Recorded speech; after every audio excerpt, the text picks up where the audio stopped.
Hoërskool Driehoek will return to class on Wednesday. 4 pupils were killed when a cement walkway at the Vanderbijlpark High School collapsed.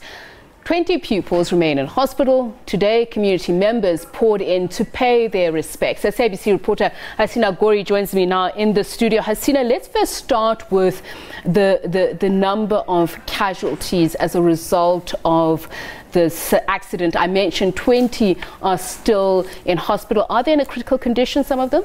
What we understand is that 19 of those 20 are still in intensive care units. They are in ICU, a lot of them in high care. There's only one pupil that came in on Saturday. They came from home. They were suffering with back pain. So that's the only one that's not in a critical condition. The rest are in high care. They are going through a lot of different, theatre procedures and are being monitored continuously. We know that one more pupil succumbed to their injuries over the weekend as well. We know 3 passed away on the scene when that concrete slab collapsed crashing down on those pupils and bringing with it a lot of other pupils as well. So a very serious accident, and there seems to be quite a bit of anger. Rumours saying that some of the students had warned the school that the structure was shaky. What are we hearing about that? What is the school saying? So far, the school hasn't really given us any answer on that, on the record.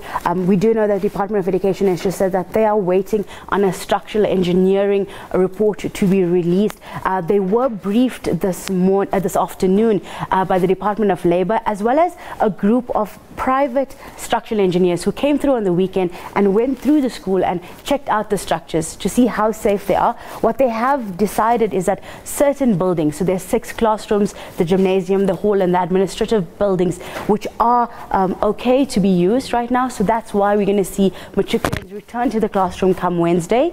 Come Thursday, grade 11s will return to the classroom, and then come Monday we're going to see temporary structures being built or being brought on site to allow the rest of the school to carry on. But going back to the kind of mixed emotions that came out from the school this morning, a lot of the parents we spoke to, a lot of the pupils say they don't blame the school, that this has just happened.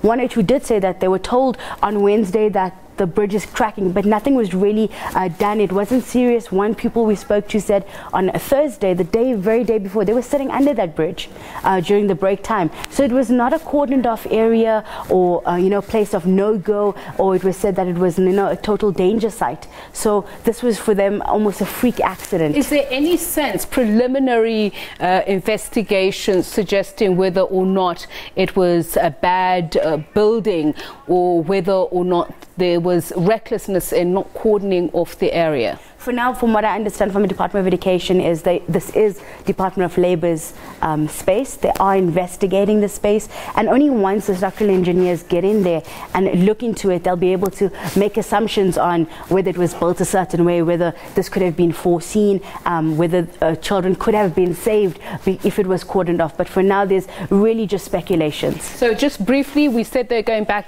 on Wednesday, the learners. Yes, they're going back on Wednesday, and parents will meet tomorrow evening. All right, thank you very much, Hasina Gori, SABC reporter, on that story. And of course, we will be back to talk to the Minister of